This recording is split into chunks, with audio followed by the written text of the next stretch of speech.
Chapter 1 The Boy Who Lived. Mr. and Mrs. Dursley of number 4 Privet Drive were proud to say that they were perfectly normal, thank you very much. They were the last people you'd expect to be involved in anything strange or mysterious, because they just didn't hold with such nonsense. Mr. Dursley was the director of a firm called Grunnings, which made drills. He was a big, beefy man with hardly any neck, although he did have a very large mustache.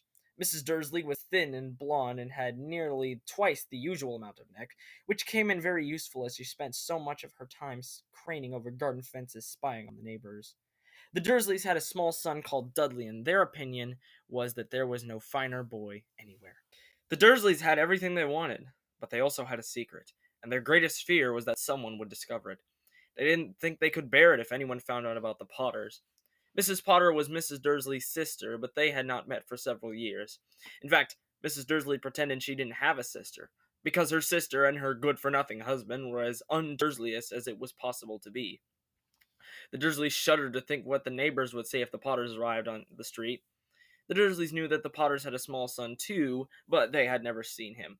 The boy was another good reason for keeping the Potters away. They didn't want Dudley mixing with a child like that. When Mr. and Mrs. Dursley woke up on the gray and dull Tuesday our story starts, there was nothing about the cloudy sky outside to suggest the strange and mysterious things which would soon be happening all over the country.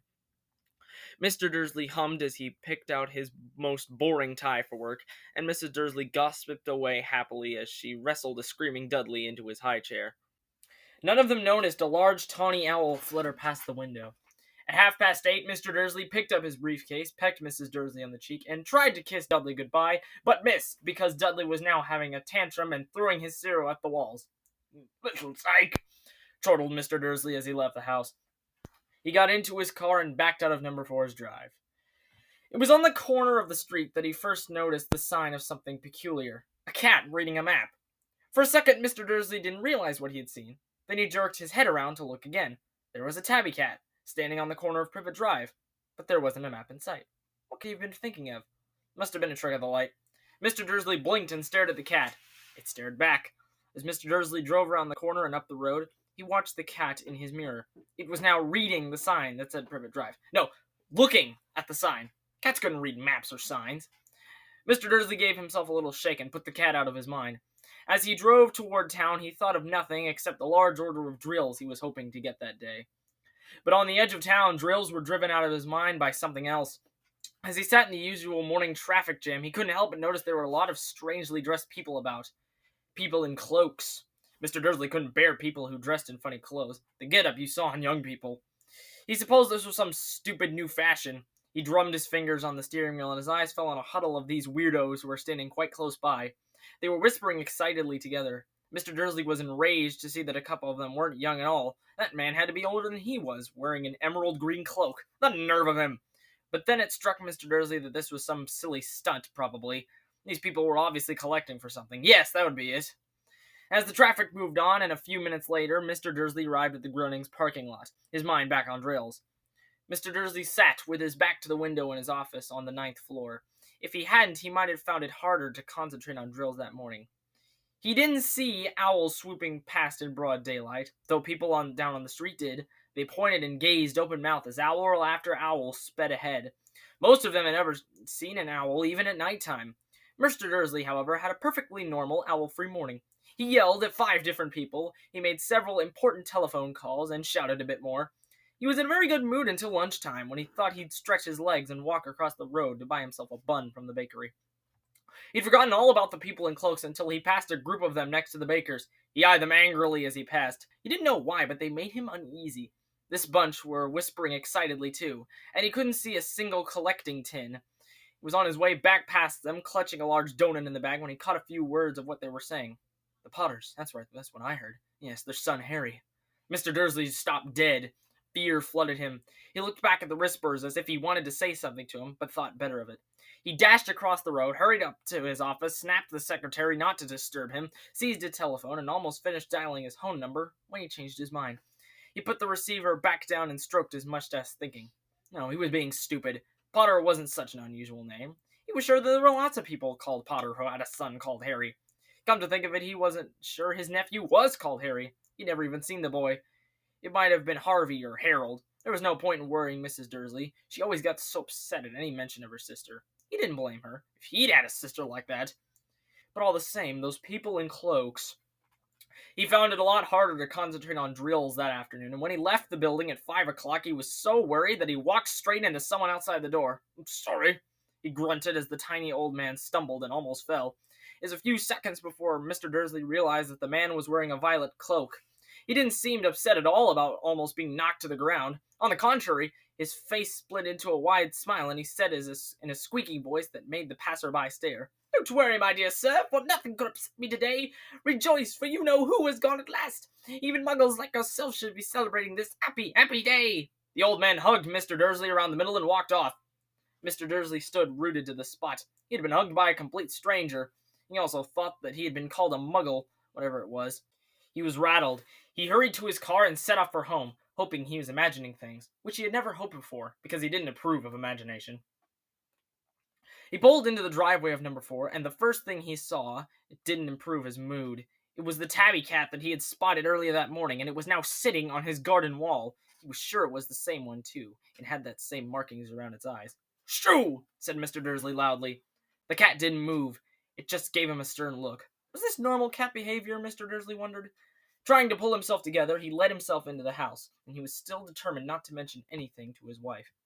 Mrs. Dursley had a nice, normal day. She had told him over dinner all about Mrs. Next Door's problems with her daughter and how Dudley had learned a new word. "Won't!"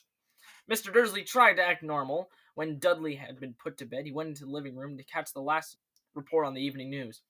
And finally, bird watchers everywhere have reported that the nation's owls have been behaving very unusually today. Although owls normally hunt at night and are hardly ever seen in daylight, there have been hundreds of sightings of these birds flying in every direction since sunrise. Experts have been unable to explain why the owls have suddenly changed their sleeping patterns. The newscaster allowed himself a grin. Most mysterious. And now over to Jim McGuffin with the weather. Going to be any more showers of owls tonight, Jim? "Well, Ted," said the weatherman, "I don't know about that, but it's not only the owls that have been acting oddly today. Viewers as far apart as Kent, Yorkshire, and Dundee have been phoning in to tell me that instead of the rain I promised yesterday, they've had downpours of shooting stars. Perhaps people have been celebrating bonfire night early. It's not until next week, folks, but I can promise a wet night tonight." Mr. Dursley sat frozen in his armchair. Shooting stars all over Britain? Owls flying by daylight? Mysterious people in cloaks all over the place? And a whisper about the Potters. Mrs. Dursley came into the living room carrying 2 cups of tea. It was no good. He'd have to say something to her. He cleared his throat nervously. "Petunia, my dear, you haven't heard from your sister lately, have you?" As he had expected, Mrs. Dursley looked shocked and angry. After all, they normally pretended she didn't have a sister. "No," she said sharply. "Why?" "Funny stuff on the news," Mr. Dursley mumbled. "Owls shooting stars, and there were a lot of funny-looking people in town today." "So?" snapped Mrs. Dursley. "Well, I thought maybe it had something to do with, her crowd." Mrs. Dursley sipped her tea through pursed lips. Mr. Dursley wondered if he dared tell her he heard the name Potter. He decided he didn't dare. Instead, he said, as casually as he could, "Their son, he'd be about Dudley's age now, wouldn't he?" "I suppose so," said Mrs. Dursley stiffly. "What's his name again? Howard, isn't it?" "Harry. Nasty common name, if you ask me." "Oh, yes," said Mr. Dursley, his heart sinking horribly. "Yes, I quite agree." He didn't say another word on the subject as they went upstairs to bed. While Mrs. Dursley was in the bathroom, Mr. Dursley crept up to the bedroom window and peered out into the front garden. The cat was still there. It was staring down Privet Drive as though it were waiting for something. Was he imagining things? Could this all have something to do with the Potters? If it did, if it got out that they were related to a pair of, well, he couldn't dare to think about it. The Dursleys got to bed. Mrs. Dursley fell asleep quickly, but Mr. Dursley lay awake, turning it all over in the thought of his mind. His last comforting thought before he went to sleep was that even if the Potters were involved, there was no reason for them to come near him and Mrs. Dursley. The Potters knew very well what he and Petunia thought of them, and they're inclined. He didn't see how he and Petunia could get mixed up in anything that might be going on. He yawned and turned over. It couldn't affect them. How very wrong he was. Mr. Dursley might have been drifting into an uneasy sleep, but the cat on the wall outside was showing no sign of sleepiness. It was still sitting, as still as a statue, its eyes fixed unblinkingly at the far corner of Privet Drive. It didn't so much quiver when a car door slammed on the next street, nor when 2 owls swooped overhead. In fact, it was nearly midnight before the cat moved at all. A man appeared on the corner the cat had just been watching. Appeared so suddenly and silently you thought he'd popped out of the ground. The cat's tail twitched and its eyes narrowed. Nothing like this man had ever been seen on Privet Drive. He was tall and thin and very old, judging by the silver of his hair and beard, which were both long enough to tuck into his belt. He was wearing long robes, a purple cloak which swept the ground, and high-heeled buckled boots. His blue eyes were light, bright, and sparkling behind half-moon spectacles, and his nose was very long and crooked, as though it had been broken at least twice. This man's name was Albus Dumbledore. Albus Dumbledore didn't seem to realize that he had arrived in a street where everything from his name, from his boots to it, were unwelcome. He was busy rummaging in his cloak, looking for something. But he did seem to realize he was being watched, because he looked up suddenly at the cat, which was still staring at him from the other end of the street. For some reason, the sight of the cat seemed to amuse him. He chuckled and muttered, "I should have known." He found what he was looking for in his inside pocket. It seemed to be a silver cigar lighter. He flicked it open, held it up to the air, and clicked it. The nearest street lamp went out with a little pop. He clicked it again. The next lamp flickered into darkness. 12 times he clicked the putter-outer until only lights left on the whole street were the two tiny pin pricks in the distance, which were the eyes of the cat watching him. If anyone looked out their window now, even the beady-eyed Mrs. Dursley, they wouldn't be able to see anything that was happening down on the pavement. Dumbledore slipped the putter-outer inside of his cloak and set off down the street towards number 4, where he sat down on the wall next to the cat. He didn't look at it, but after a moment he spoke to it. "Fancy seeing you here, Professor McGonagall." He turned to smile at the tabby, but it was gone. Instead, he was smiling at a rather severe-looking woman who was wearing square glasses exactly the shape of the markings the cat had around its eyes. She, too, was wearing a cloak, an emerald one. Her black hair was drawn into a tight bun. She looked distinctly ruffled. "How did you know it was me?" she asked. "My dear Professor, I have never seen a cat sit so stiffly." "Well, you'd be stiff if you'd sitting on a brick wall all day," said Professor McGonagall. "All day? When you could have been celebrating? I must have passed a dozen feasts and parties on my way here." Professor McGonagall sniffed angrily. "Oh yes, everyone's been celebrating all right," she said impatiently. "You'd think they'd be a little more careful too, but no. Even the Muggles have noticed something's going on. It was on the news." She jerked her head back at the Dursleys' dark living room window. "I heard it. Flocks of owls, shooting stars. Well, that aren't completely stupid. They were bound to notice something. Shooting stars down in Kent. I'll bet it was that Aldous Diggle. He never had much sense." "You can't blame them," said Dumbledore gently. "We've had precious little to celebrate for 11 years. "I know that," said Professor McGonagall irritably. "But that's no reason to lose our heads. People are being downright careless. Out on the streets in broad daylight, not even dressed in muggle clothes, swapping rumours." She threw a sharp, sideways glance at Dumbledore here, as though hoping he was going to tell her something. But he didn't, so she went on. "A fine thing it would be, on the very day you know who seems to have disappeared at last. The Muggles found out about us all. I suppose he really has gone, Dumbledore." "It certainly seems so," said Dumbledore. "We have much to be thankful for. Would you care for a lemon drop?" "A what?" "Lemon drop. They're a kind of Muggle sweet I'm rather fond of." "No, thank you," said Professor McGonagall coldly, as though she didn't even think this was the moment for lemon drops. "As I say, even if you know who has gone—" "My dear Professor, surely a sensible person like yourself can call him by his name, all this you-know-who nonsense for 11 years. I have been trying to persuade people to call him by his proper name. Voldemort." Professor McGonagall flinched, but Dumbledore, who was unsticking 2 lemon drops, seemed to not notice. "It gets so confusing if we keep saying you-know-who. I've never seen any reason to be frightened of saying Voldemort's name." "I know you haven't," said Professor McGonagall, sounding half exasperating, half admiring. "But you're different. Everyone knows you're the only one you know. Oh, all right. Voldemort was frightened of." "You flatter me," said Dumbledore calmly. "Voldemort has powers I will still never have. It's only because you're too noble to use them. It's lucky it's dark. I haven't blushed so much since Madame Pomfrey told me she liked my new earmuffs." Professor McGonagall shot a sharp look at Professor Dumbledore and said, "The owls are nothing next to the rumours that are flying around. You know what everyone's saying about why he's disappeared, and what finally stopped him." It seemed that Professor McGonagall had reached the point she was so anxious to discuss, the real reason she had been waiting on a cold, hard wall all day, for neither cat nor as a woman had she fixed Dumbledore with such a piercing stare as she did now. It was plain that whatever everyone was saying, she was not going to believe it until Dumbledore told her it was true. Dumbledore, however, was choosing another lemon drop and did not answer. What they're saying, she pressed on, is that last night Voldemort turned up in Godric's Hollow. He went to find the Potters. The rumor is Lily and James Potter are... They're dead?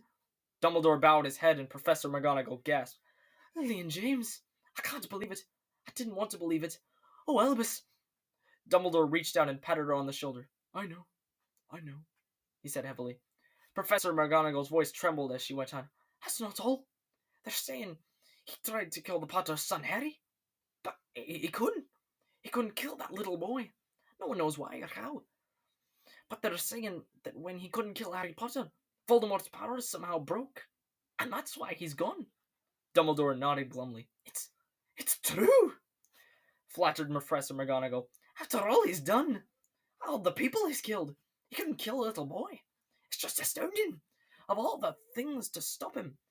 But how in the name of heaven did Harry survive? We can only guess, said Dumbledore. We may never know. Professor McGonagall pulled out a large handkerchief and dabbed her eyes beneath her spectacles. Dumbledore gave a great sniff as he took a golden watch from his pocket and examined it. It was a very odd watch. It had 12 hands but no numbers. Instead, little planets were moving around on the edge. It must have made sense to Dumbledore, though, because he put it back in his pocket and said, Hagrid's late. I suppose it was he who told you I'd be here, by the way? Yes, said Professor McGonagall, and I don't suppose you tell me why you're here of all places. I've come to bring Harry to his aunt and uncle, the only family he has left now. You don't mean... You can't mean the people who live here, cried Professor McGonagall, jumping to her feet and pointing at number 4. Dumbledore, you can't! I've watched them all day. You couldn't find 2 people who are less like us. And they've got this son. I saw him kicking his mother all the way up the street, screaming for sweets. Harry Potter, come and live here! It is the best place for him, Dumbledore said firmly. His aunt and uncle will be able to explain everything to him when he's older. I've written them a letter. A letter? Repeated Professor McGonagall faintly, sitting back down on the wall. Really, Dumbledore? Think you can explain this all in a letter? These people will never understand him. He'll be famous. A legend. I wouldn't be surprised if today was known as Harry Potter Day in the future. There'll be books written about Harry. Every child in our world will know his name. Exactly, said Dumbledore, looking very serious over the top of his half-moon glasses. It will be enough to turn any boy's head. Fame before he can walk and talk. Fame for something he won't even remember. Can't you see how much better off he'll be growing up away from all that, until he's ready to take it? Professor McGonagall opened her mouth, changed her mind, swallowed, and then said, Yes, you're right, of course. But how is the boy getting here, Dumbledore? She eyed his cloak suddenly, as though she thought he might be hiding Harry underneath it. Hagrid is bringing him. Do you think it's wise to trust Hagrid with something as important as this? I would trust Hagrid with my life, said Dumbledore. I'm not saying his heart isn't in the right place, said Professor McGonagall grudgingly. But you can't pretend he's not careless. He does tend to... What was that? A low rumbling sound had broken the silence around them. It grew steadily louder as they looked up and down the street for some sign of a headlight. It swelled to a roar, and they both looked to the sky as a huge motorcycle fell out of the air and landed on the road in front of them. If the motorcycle was huge, it was nothing to the man who was sitting astride it. He was almost twice as tall as a normal man, at least 5 feet as wide. He looked simply too big to be allowed, and so wild. Long tangles of bushy black hair and a beard that hid most of his face. He had hands the size of trash can lids, and his feet in their leather boots were like baby dolphins. In his vast muscular arms he was holding a bundle of blankets. Hagrid, said Dumbledore, sounding relieved. At last. And where did you get that motorcycle? Borrowed it, Professor Dumbledore, sir, said the giant, climbing carefully off the motorcycle as he spoke. Young Sirius Black lent it to me. I've got him, sir. No problems, were there? No, sir. House was almost destroyed, but I got him out of there as the muggles started swarming around.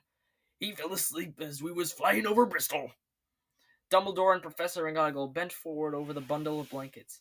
Inside, just visible, was a baby boy fast asleep, under a tuft of jet black hair over his forehead, because he had a curiously shaped cut like a bolt of lightning. Is that where? Whispered Professor McGonagall. Yes, said Dumbledore. You'll have that scar forever. Can't you do something about it, Dumbledore? Even if I could, I wouldn't. Scars can come in handy. I have one myself, above my left knee, that is a perfect map of the London Underground. Well, give him here, Hagrid. We better get this over with. Dumbledore took Harry in his arms and turned toward the Dursleys' house. "Could I say goodbye to him, sir?" asked Hagrid. He bent his great shaggy head over Harry and gave him what may have been a scratchy, whiskery kiss. And suddenly, Hagrid let out a howl like a wounded dog. "Shh!" hissed Professor McGonagall. "You'll wake the Muggles." "Sorry," sobbed Hagrid, taking out a large spotted handkerchief and burying his face in it. "I can't stand it. Lily and James dead, and poor little Harry off to live with der Muggles." Yes, it's all very sad, but get a grip of yourself, Hagrid, it will be found," Professor McGonagall whispered, patting Hagrid gingerly on the arm, as Dumbledore stepped over the low garden wall and walked toward the front door. He laid Harry gently on the doorstep, took a letter out of his cloak and tucked it inside Harry's blankets, and then he came around to the other two. For a full minute, the three of them stood there and looked at the little bungalow. Hagrid's shoulders shook, and Professor McGonagall blinked furiously, and the twinkling light that usually shone from Dumbledore's eyes seemed to have gone out. "Well," said Dumbledore finally, "that's that. We have no business staying here. We may as well go and join the celebrations." "Yeah," said Hagrid in a very muffled voice. "I best get this bike away. Good night, Professor McGonagall. Professor Dumbledore, sir." Wiping his streaming eyes on his jacket sleeve, Hagrid swung himself onto his motorcycle and kicked the engine into life. With a roar, it rose into the air and off into the night. "I shall see you soon, I expect, Professor McGonagall," said Dumbledore, nodding to her. Professor McGonagall blew her nose in reply. Dumbledore turned and walked back down the street. On the corner he stopped and took out the silver putter-outer. He clicked once and 12 balls of light sped back to their original street lamps so that Privet Drive glowed suddenly orange, and he could make out a tabby cat slinking around the corner to the other end of the street. He could just see the bundles of blankets on the step of number 4. "Good luck, Harry," he murmured. He turned on his heel, and with a swish of his cloak, he was gone. A breeze ruffled the neat hedges of Privet Drive, which lay silent and tidy under the inky sky, the very last place you expect to see astonishing things happen. Harry Potter rolled over inside of his blankets without waking up. One small hand closed on the letter beside him, and he slept on, not knowing he was special, not knowing that he was famous, not knowing that he would be woken in a few hours' time by Mrs. Dursley's scream as she opened the front door to put out the milk models, nor that he would spend the next few weeks being prodded and pinched by his cousin Dudley.